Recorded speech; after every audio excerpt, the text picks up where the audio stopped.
നമസ്കാരം, ഞാൻ വിവേക് ബാലകൃഷ്ണൻ. ബഹുമാനപ്പെട്ട മുഖ്യമന്ത്രി ശ്രീ പിണറായി വിജയനുമായിട്ട് ലാലേട്ടൻ നടത്തുന്ന ഒരു അഭിമുഖത്തിന്റെ ടീസർ റിലീസായിട്ടുണ്ടായിരുന്നു. അത് കണ്ടപ്പോൾ വളരെ സന്തോഷം തോന്നി. കാരണം മുഖ്യമന്ത്രിയും ലാലേട്ടനും ഒരുമിച്ചിരുന്ന് ഒരുപാട് ചോദ്യങ്ങൾ ചോദിക്കുന്ന ഒരു സംഭവം വളരെ മനോഹരമാണ് നമ്മൾ ഒരൊറ്റ നോട്ടത്തിൽ നോക്കിയാൽ. ഈ ഒരു ഇന്റർവ്യൂ സംവിധാനം ചെയ്തിരിക്കുന്നത് TK രാജീവ് കുമാറാണ്. ലാലേട്ടന്റെ പവിത്രം, അതുപോലെ തച്ചോളി വർഗീസ് ചേവകർ, ഈ സിനിമകളൊക്കെ സംവിധാനം ചെയ്തിട്ടുള്ള ആളാണ്. 2 ദിവസമാണ് ഈ ഒരു ഇന്റർവ്യൂവിന് വേണ്ടി എടുത്തത് എന്നാണ് അറിയാൻ കഴിയുന്നത്. മുഖ്യമന്ത്രിയുടെ ക്ലിപ്പ് ഹൗസിൽ വെച്ചിട്ടായിരുന്നു ഇതിന്റെ ഷൂട്ടിംഗ് എല്ലാം. ഏതായാലും ഈ ഒരു ടീസറിന് താഴെ സോഷ്യൽ മീഡിയയിൽ വരുന്ന കമന്റുകൾ അതിഭീകരമാണ്. അത് കൂടുതലും രാഷ്ട്രീയപരമായിട്ട് മുഖ്യമന്ത്രിയെ എതിർത്ത് സംസാരിക്കുന്നവരുണ്ട്, ലാലേട്ടനെ ശക്തമായി വലിച്ചു കീറി ഒട്ടിക്കുന്ന ആളുകളുണ്ട്. എന്നാൽ കൂടുതൽ ആളുകളും പറയുന്ന ഒരു യാഥാർത്ഥ്യം എന്ന് പറയുന്നത് ഇതൊരു PR വർക്കാണ് എന്നാണ്. തീർച്ചയായിട്ടും ഇതൊരു PR വർക്ക് തന്നെയാണ് എന്നുള്ള കാര്യത്തിൽ സംശയമൊന്നുമില്ല. അത് കാണുന്ന എല്ലാവർക്കും അറിയാം. കാരണം LDF സർക്കാരിനെ ജനങ്ങൾക്ക് അത്രമാത്രം ഇഷ്ടമല്ലാതായിരിക്കുന്നു. എസ്പെഷ്യലി പിണറായി വിജയൻ എന്ന് പറയുന്ന മുഖ്യമന്ത്രിയെ ഒരുപാട് പേര് ഇഷ്ടപ്പെടുന്നില്ല എന്നുള്ളതാണ് നമുക്ക് ഈ കഴിഞ്ഞ ദിവസങ്ങളിലൊക്കെ മനസ്സിലാക്കാൻ കഴിയുന്നത്.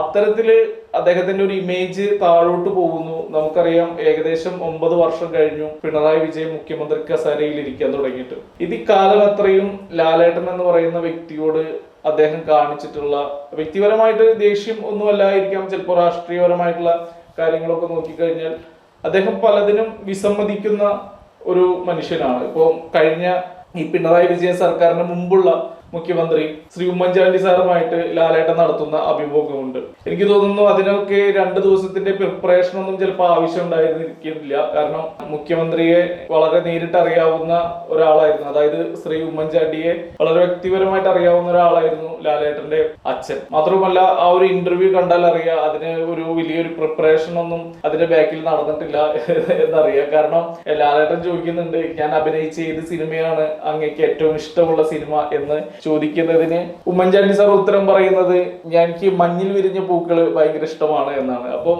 ലാലേട്ടന്റെ ഒരു ചമ്മിയ മുഖം നമുക്ക് ആ ഒരു ഇന്റർവ്യൂവിൽ കാണാൻ കഴിയും. അപ്പോൾ അതിൽ നിന്ന് മനസ്സിലാക്കാം അവിടെ ഒരു വേണ്ട രീതിയിലൊരു വർക്ക് നടന്നിട്ടില്ല എന്നുള്ളത്. ഇവിടെ വളരെ നമ്മൾ മുൻകൂട്ടി എന്ത് ചോദിക്കണമെന്നും എന്ത് പറയണമെന്നും സ്ക്രിപ്റ്റഡ് ആയിട്ടുള്ള കാര്യങ്ങളാണ് നമുക്ക് ആ ഇന്റർവ്യൂവിന് കാണാൻ കഴിയുക എന്നുള്ളതാണ്. ഏതായാലും വളരെ വൈകിയ വേളയിലാണെങ്കിൽ പോലും മുഖ്യമന്ത്രി ശ്രീ പിണറായി വിജയൻ ലാലേട്ടനുമായിട്ട് സഹകരിച്ച് ഒരു ഇന്റർവ്യൂവിന് തയ്യാറായി എന്നുള്ളത് വളരെ പോസിറ്റീവ് ആയിട്ടുള്ള കാര്യമാണ്. അതെനിക്ക് നോക്കിക്കഴിഞ്ഞാൽ ഈ കേരളത്തിന്റെ കഴിഞ്ഞ 9 വർഷമായിട്ടുള്ള സാംസ്കാരിക തലങ്ങളിൽ അല്ലെങ്കിൽ കലാപരമായിട്ടുള്ള മേഖലകൾ എടുത്തു നോക്കിക്കഴിഞ്ഞാൽ ഏറ്റവും കൂടുതൽ ലാലേട്ടന്റെ ഫാൻസിന് ഇഷ്ടമില്ലാത്ത ആളുകളാണ് പിണറായി വിജയൻ എന്ന് പറയുന്ന വ്യക്തി. അതുപോലെ തന്നെ പിണറായി വിജയന്റെ ഫാൻസിന് ഒട്ടും തന്നെ ഇഷ്ടമില്ലാത്ത ആളാണ് ലാലേട്ടൻ. ഇതുപോലെ ഒരുപാട് തർക്കങ്ങളും അങ്ങോട്ടും ഇങ്ങോട്ടും തെരുവിലുകളൊക്കെ നടക്കുന്ന ഒരു ആളുകളാണ്. പക്ഷെ അവർ രണ്ടുപേരും ഒന്നിക്കുകയും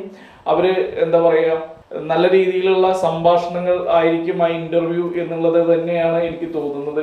പക്ഷെ ഇവിടെ ഇനി വളരെ ചുരുങ്ങിയ ദിവസങ്ങൾ മാത്രമേ ശ്രീ മുഖ്യമന്ത്രിയായിട്ട് തനിക്ക് ഇരിക്കാൻ കഴിയൂ എന്ന് പിണറായി വിജയന് വ്യക്തമായ ബോധ്യമുണ്ടായി എന്നുള്ളതിന്റെ അടിസ്ഥാനത്തിൽ ഇനിയുള്ള ഇമേജെങ്കിലും കുറച്ചെങ്കിലും ശത്രുക്കളെ കുറയ്ക്കാൻ വേണ്ടിയിട്ടായിരിക്കണം ഇത്തരത്തിലുള്ള ഒരു PR വർക്കിന് ശ്രീ മുഖ്യമന്ത്രി ശ്രമിച്ചത് എന്നാണ് എനിക്ക് തോന്നുന്നത്.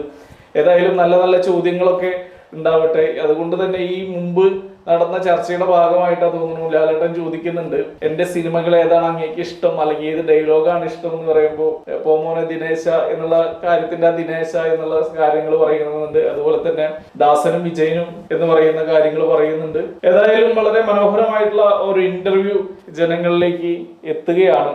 ഇതില് ഒപ്പം തന്നെ മറ്റൊരു കാര്യം പറയാനുള്ളത്, ലാലേട്ടനെ ഒരുപാട് പേര് വിമർശിക്കുന്നത്, ഇയാൾ എന്തിനാണ് മുഖ്യമന്ത്രിയെ പോലെ ഒരാളെ ഇന്റർവ്യൂ ചെയ്യുന്നത്, ഇയാൾ ജനങ്ങൾക്ക് വേണ്ടിയിട്ട് എന്താണ് ചെയ്തത് എന്നൊക്കെയാണ്. അവരോട് പറയാനുള്ളത് ലാലേട്ടന്റെ വിശ്വശാന്തി ഫൗണ്ടേഷൻ എന്ന് പറഞ്ഞിട്ടൊരു സംഭവം ഉണ്ട്. അതിൽ ഒരുപാട് പേർക്ക് അദ്ദേഹം വീട് വെച്ചു കൊടുക്കുന്നുണ്ട്. എത്രയോ കുട്ടികളെ അവര് ഇപ്പോഴും പഠിപ്പിച്ചുകൊണ്ടിരിക്കുന്നുണ്ട്. അനാഥരായിട്ടുള്ള കുട്ടികളെ 1ാം ക്ലാസ് മുതൽ ഡിഗ്രി വരെയുള്ള പഠിപ്പിക്കാനുള്ള കാര്യങ്ങളെല്ലാം തന്നെ ലാലേട്ടന്റെ ഒരു അണ്ടറിൽ നടക്കുന്നുണ്ട്. ഒപ്പം തന്നെ നമുക്കറിയാം, ഈ വയനാട് ദുരന്തം നടന്നപ്പോൾ ലാലേട്ടൻ എത്രയോ വീട് വെച്ചു കൊടുക്കാം എന്ന് പറഞ്ഞിരുന്നു. പക്ഷെ അതിന് നമ്മുടെ സംസ്ഥാന സർക്കാരിന്റെ അനുമതി ലഭിക്കാത്തത് കൊണ്ടാ തോന്നുന്നു അത് ആ ഒരു പ്രൊജക്ട് അവിടെ നടക്കാതെ പോയത്. അങ്ങനെ ഒരുപാട് കാര്യങ്ങൾ അദ്ദേഹം ചെയ്യുന്നുണ്ട്.